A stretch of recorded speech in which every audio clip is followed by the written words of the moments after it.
कि आप ये समझें कि इस चचा भतीजा के गेम में बिहार गौन है कि लालू जी का डर दिखा के सत्ता में आने की चेष्टा कर रहे हैं।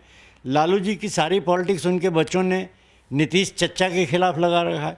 तो ये चचा भतीजा के खेल से बिहार को बाहर निकलना होगा। नमस्कार, आप देख रहे हैं न्यूज फॉर नेशन और मैं हूं आपके साथ शिप्रा झा।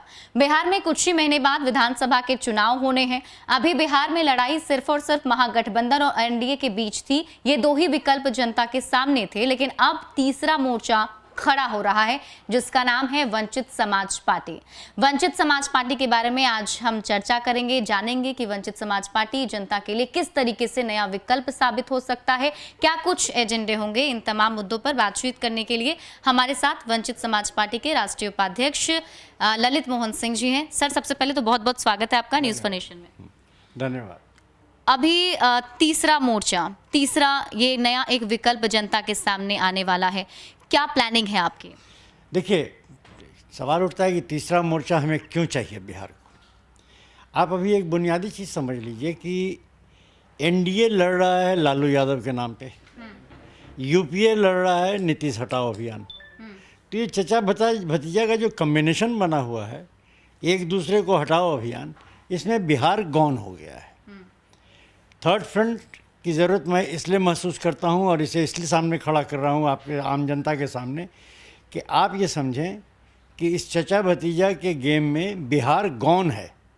हम बिहार की बात कर रहे हैं, बिहार के डेवलपमेंट की इंफ्रास्ट्रक्चर की बात कर रहे हैं, बिहार के किसान की बात कर रहे हैं, बिहार के नौजवान की बात कर रहे हैं, बिहार के लेबर की बात कर रहे हैं।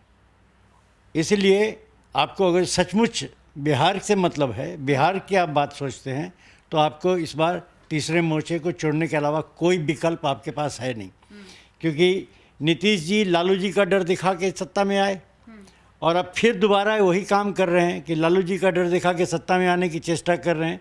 लालू जी की सारी पॉलिटिक्स उनके बच्चों ने नीतीश चचा के खिलाफ लगा रखा है। तो ये चचा भतीजा के खेल से बिहार को बाहर निकलना होगा। इसके अलावा कोई विकल्प बिहार के पास अब है नहीं। यानी कि इसके अलावा आपके एजेंडे जो है वो बिहार को लेकर है और बिहार ही आपकी प्रायोरिटी है। कब इसकी घोषणा होने वाली है? कब थर्ड फ्रंट या फिर वंचित समाज पार्टी सामने आए? विधिवत थर्ड फ्रंट की घोषणा नेक्स्ट वीक में मैं कर दूंगा। 24 से 26 के बीच में थर्ड फ्रंट आपके सामने खड़ा होगा। सारे विपक्षी दलों से मैं बात कर रहा हूँ, मेरी बात चल भी रही है, बहुत एडवांस स्टेज पे है बात। 26 तक आपको पता लग जाएगा कि हमारे साथ कौन कौन दल जुड़ा। ये भी एक सत्य है कि बिहार का चुनाव इस दफ़ा मुद्दे पे होगा। कोई स्लोगन किसी का काम नहीं आएगा, न मोदी जी का स्लोगन कोई काम आएगा, न यूपीए का कोई स्लोगन काम आएगा। इस बार जनता सोच के वोट देगी कि हमको बिहार के लिए वोट देना है और वो इस बार सचमुच लागू होगा। जी, इसके अलावा कौन कौन सी पार्टी आपके साथ आ सकती है? जैसे कि अभी महागठबंधन में हम देख पा रहे हैं कि आरजेडी बिल्कुल अलग है और जो छोटे दल हैं जैसे वीआईपी हो गए, हम हो गया, तो ये सब अलग है। इसमें से किसी से बातचीत चल रही है आपकी या फिर कुछ? देखिए, मेरी बात सबों से हो रही है, लेकिन मेरी मुख्यतः बात हो रही है नेशनल पार्टियों से ज़्यादा। अच्छा। और मैं नेशनल पार्टी जब कह रहा हूँ तो नेशनल पार्टी के आपके पास चॉइस बहुत लिमिटेड हो जाते हैं और नेशनल पार्टी मेरे साथ अलायंस करने के लिए हमारे शर्तों पे तैयार है। मेरा सबसे पहला और प्रमुख शर्त यही है कि बिहार में कास्ट बहुत हो गया। कास्ट की पॉलिटिक्स से अब थोड़ा अलग हट के बिहार की बात कर लेते हैं। बिहार की बात कर लीजिए, आप अपनी स्थिति देख लीजिए कितने सीट पर लड़ने के लायक हैं। मैं अपनी स्थिति आपको बता देता हूं कि मैं कम से कम 100 सीट पर तो मैं मिनिमम लड़ूंगा ही चुनाव, क्योंकि मैं किसी जाति और विशेष को लेकर नहीं कर रहा। वंचित हर जात में, मैं हर जात को लेकर वंचित समाज पार्टी की गठन हमारे अध्यक्ष रतन मंडल जी ने की है। और रतन मंडल जी का जो थॉट प्रोसेस है आप उसमें यही समझ जाइए कि नीतीश जी के दल में थे, वो बैकवर्ड कमीशन के चेयरमैन थे। वो उनको हटाया नीतीश ने इसी बात के लिए क्योंकि उन्होंने बयान दे दिया था कि आरक्षण का अधिकार सभी को मिलना चाहिए जो आर्थिक रूप से कमज़ोर हो। तो हमारा कंसेप्ट बहुत क्लियर है, हम लड़ने जा रहे हैं और अच्छे खासे मात्रा में लड़ रहे हैं। रहा सहानी जी की बात, जीतन राम जी की बात, कुशवाहा जी की बात, पप्पू जी की बात, या अरुण जी की बात, या नागमणि जी की बात, इन सब से मेरी बात हो रही है। ये मैं नहीं कहूँगा कि मेरी बात नहीं हो रही है, मैं बात सबसे कर रहा हूँ। लेकिन अगली बैठक जब मैं करूँगा, मैं आपको विधिवत, आपका चैनल उनमें से होगा जिसको मैं बुला के खबर करूँगा कि ये है तीसरे घटक दल जो थर्ड फ्रंट बना रहे हैं और इसमें ये इतने इतने सीट पे लड़ने जा रहे हैं। लेकिन यहाँ पे देखिए नीतीश कुमार भी हैं और आरजेडी, दोनों का ही एक कहीं ना कहीं जनाधार है और बहुत पुरानी पार्टी है। लोग इन्हीं दोनों को बस देखते हुए आ रहे हैं। अचानक से तीसरे मोर्चे का आना, थर्ड फ्रंट का बनना, जनता क्यों चुने, क्या खास होगा? मैं जनता सिर्फ एक छोटी सी बात पूछता हूँ, क्या जनता को 2012 में मालूम था कि नरेंद्र मोदी नाम का कोई जंतु बाहर निकल के आएगा राष्ट्रीय राजनीति के परिप्रेक्ष्य में? नहीं था ना। नरेंद्र मोदी का नाम 2014 से शुरू हुआ और 14 के इलेक्शन में बीजेपी ने उनको प्रोजेक्ट किया। इस बात की चिंता आप छोड़ दीजिए जनता पे। बिहार की जनता राजनीतिक रूप पर बहुत जागरूक जनता है, बोलती कम है, काम ज़्यादा करती है और बिहार के राजनीतिक लाठी की मार जो है ना, उसमें आवाज़ नहीं निकलता है, वो सिर्फ पड़ता है देह पर तो आदमी छटपटाने लगता है। ये मार इस बार नाम को पड़ेगा, सारे नामों को पड़ेगा। क्या नीतीश कुमार, क्या बच्चा तेजस्वी जी, या क्या मदन मोहन झा जी हों, चाहे क्या वो इनके साथ कोई भी बैठा हुआ व्यक्ति हो, लेकिन आपको इस बार एक नया नाम उभर के सामने आते समय नहीं लगेगा। लगता है इस बार जनता ने मन बना लिया कि इन दोनों के अलावा कोई नया विकल्प ही चाहिए? 100% आप मान के चलिए कि इस बार बदलाव है बिहार में निश्चित, इसको कोई नहीं रोक सकेगा। मुख्य बातें क्या होगी पार्टी की, मतलब क्या कुछ एजेंडे होंगे, कौन सी ऐसी जनता के लिए क्या कुछ खास होगा आप लोगों मैंने के आपको पास? पिछले बार ही बताया था कि हमारा एजेंडा बहुत क्लियर है। बिहार का एसेट क्या है पहले उसको समझिए। बिहार का एसेट है वाटर और सैंड। इसके अलावा आपके पास क्या है? Agriculture land. आप बजट का प्रावधान देख लीजिए, 2.6% बजट का है एग्रीकल्चर पे, जबकि आप 76% लैंड जो है आपका एग्रीकल्चर फर्टाइल लैंड है। मेरा बजट जो भी होगा वो 60% based on the agriculture infrastructure development होगा। आज हमारी स्थिति क्या है? MSP नाम का एक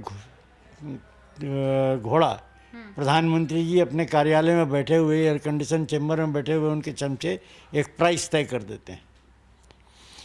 MSP का मतलब ये लोग मान लिया है व्यापारी लोग कि मैक्सिमम सपोर्ट प्राइस, जबकि है वो मिनिमम सपोर्ट प्राइस। और किसानों से उससे भी आधा दाम पे सामान खरीदते हैं।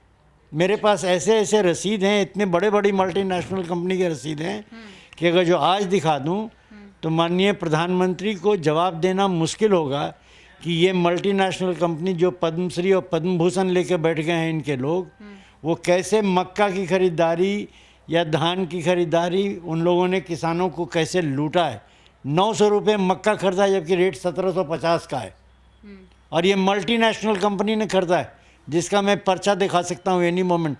प्रधानमंत्री साहब बैठे मेरे साथ, अपने एग्रीकल्चर मिनिस्टर को बैठाएं मेरे साथ, मैं देता हूँ कि किस तरह से कानून को की धज्जी उड़ा के छोड़ दिया। बिहार स्टेट को बैंकरप्ट करके छोड़ दिया नीतीश जी ने। क्या प्रयोजन है? नीतीश जी ने 15 साल में कौन सा इंडस्ट्री को रिवाइव कर दिया उन्होंने, सिवाय एक करप्शन इंडस्ट्री? इसके अलावा कौन सा इंडस्ट्री रिवाइव किया है बिहार में उन्होंने? क्या एग्रीकल्चर को रिवाइव कर दिया? एम्प्लॉयमेंट को रिवाइव कर दिया? क्या फार्म इन लेबर के लिए कोई ठोस कार्यक्रम उन्होंने बना दिया? ये 1000 रुपया 500 रुपया देने से किसी की ज़िंदगी चल जाएगी क्या? कि बैठ के सुशील मोदी भाषण देते हैं कि 5 किलो अनाज दिया, 7 किलो अनाज दिया। अरे एहसान कर रहा है क्या तुमको एहसान कर रहा है क्या हम पे?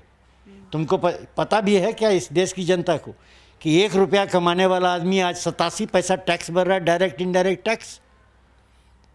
कांग्रेस में लाख करप्शन था, लेकिन कांग्रेस 87 पैसा नहीं टैक्स कलेक्ट करता था। सारे दुनिया में क्रूड ऑयल का प्राइस कम होते चला गया। मिडिल क्लास को आपने मार दिया, उसको 1 महीने के अंदर में 10 से 12 रुपये आपने प्राइस राइज कर दिया क्रूड पे। आप कहते हैं किसानों का भला चाहते हैं, क्या भला चाहते हैं? जो डीजल आप उसको मुआवजा देते हैं 668 रुपया प्रति हेक्टर। 1 एकड़ ज़मीन जोतने का कॉस्ट नहीं है 635 रुपया प्रति हेक्टर।